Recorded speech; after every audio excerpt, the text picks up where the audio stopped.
Je veux vous parler aujourd'hui des épreuves. Oui, comme vous l'entendez, les épreuves dans nos vies.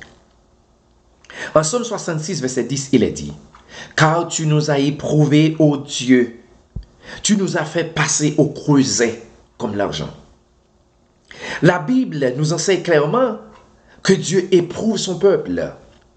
Si nous voulons faire partie du peuple de Dieu, nous devons nous préparer alors à être mis à l'épreuve.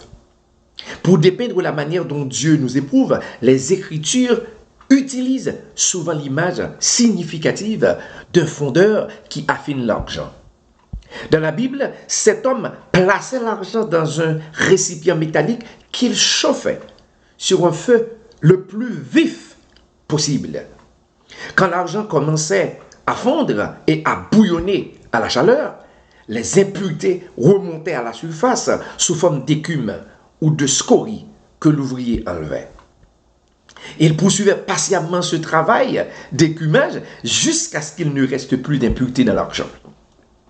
Le test final de pureté était concluant quand le fondeur lui-même, en scrutant l'argent, pouvait voir son propre visage se refléter sans distorsion. Il savait alors que toutes les scories avaient été enlevées. C'est exactement ainsi que Dieu nous teste. La fournaise qu'il utilise est l'affliction. Plus la fournaise est chaude, plus les impuretés sont amenées rapidement à la surface.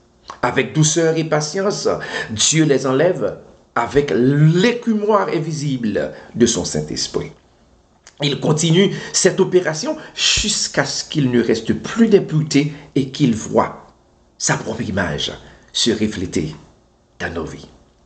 Il sait alors que le processus d'affinage a été amené à bien et qu'il peut nous retirer de la fournaise. Comme il est dit en Isaïe chapitre 48, verset 10, « Je t'ai mis au creuset, mais non pour retirer de l'argent. Je t'ai éprouvé dans la fournaise de l'adversité.